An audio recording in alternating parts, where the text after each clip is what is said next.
আজকে অমিত শাহ আসছেন? দেখুন, অফিসিয়াল মিটিংয়ের জন্য মাননীয় গৃহমন্ত্রীজি আসছেন। আগামী দিনে যে উত্তরবঙ্গ সহ যে গোটা পশ্চিমবঙ্গে যে সীমান্ত, সেই সীমান্ত তো একসময় বেড়া দেওয়া যাচ্ছিল না, যেহেতু রাজ্য সরকারের তরফ থেকে ওরকম সহযোগিতা ছিল না।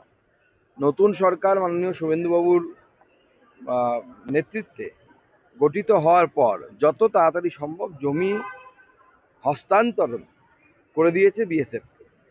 মাননীয় গৃহমন্ত্রীজি বাকি তো ওনার অফিসিয়াল মিটিং, উনিই বলতে পারবেন ওই বিষয়ে।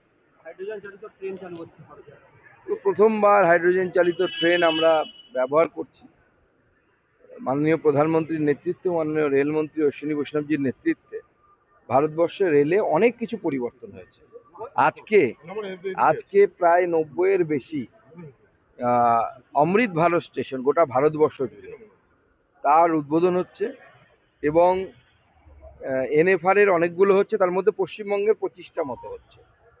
এই পশ্চিমবঙ্গেই শুধু অমৃত ভারত স্টেশন 100-র বেশি, NFR, eastern railway, south eastern মিলে 100-র বেশি অমৃত ভারত স্টেশন দেয়া আছে। কিছু তার আজকে উদ্বোধন হচ্ছে, 25টা মতো, বাকিগুলো আগামী দিনে হবে। ইস্টার্ন রেলওয়ের কিছু আছে। এই পরিমাণ রেলের ইনফ্রাস্ট্রাকচারে এর আগে কেউ কোনো সরকার এত টাকা খরচ করেনি।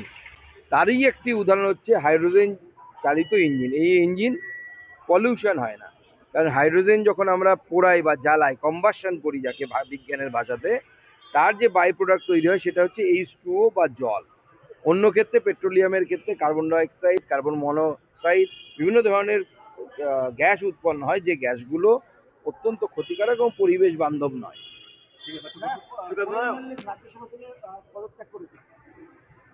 উনি পদত্যাগ করেছেন, এবার পদত্যাগ কেন করেছেন উনিই বলতে পারবেন।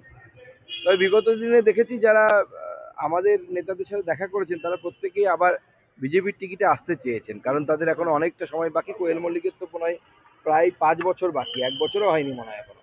স্বাভাবিকভাবে উনি চাইবেন অন্য কোনো রাজনৈতিক দলের হয়ে এসে সেখান থেকে ঠিক এই জায়গা থেকেই বলছি, মানে শ্রমিকরা যেমন বলেছিলেন দল বদলের জায়গা আর নেই, কিন্তু আপনার অবস্থানটা একটু বদলাচ্ছে যে আসতে পারেন বা আমাদেরও আপত্তি নেই। হ্যাঁ, নিচের তলায় কেউ আসবে না, শিলিগুড়িতে কাউকে নেব, উপরতলায় আসতে পারে। উপরতলায় আসতে পারে বলতে বলেছি আমি আগে, যেটা এখনো বলছি, দেশের স্বার্থে মহিলা সংরক্ষণ বেশি জরুরি। এই যে আমরা অনেক সময় দেশের বড় স্বার্থের জন্য ক্ষুদ্র স্বার্থকে জলাঞ্জলি দিতে হয়, কারণ বিজেপির নীতি হচ্ছে কান্ট্রি ফার্স্ট, পার্টি সেকেন্ড।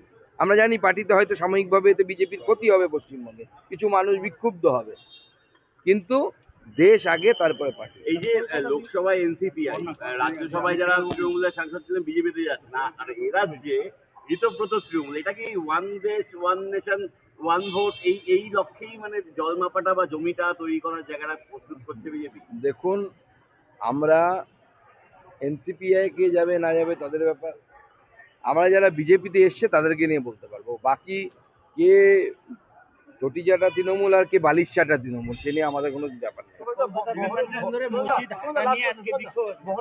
বিক্ষোভ যে কেউ করতে পারে, বিক্ষোভ করুক, অসুবিধা কি আছে?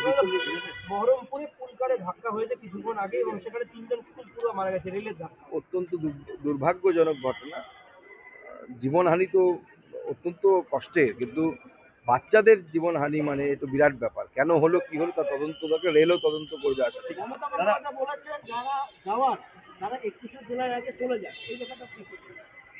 ওনার তৈরি করা পার্টি, ওনার এখন যেহেতু পার্টির চোখের সামনে সবাই ছেড়ে চলে যাচ্ছেন, সেহেতু ওনার মনে দুঃখ হয়েছে। আমরা দুঃখটাকে বলেছি যে দুঃখ করে তো লাভ নেই। আমরা আগেই বলেছিলাম, আমি তো আগেই ভবিষ্যৎবাণী করেছিলাম, যেদিন হারবেন তারপরে পিসি আর ভাইপো ছাড়া পার্টিতে কেউ থাকবে না, মিলে যাচ্ছে।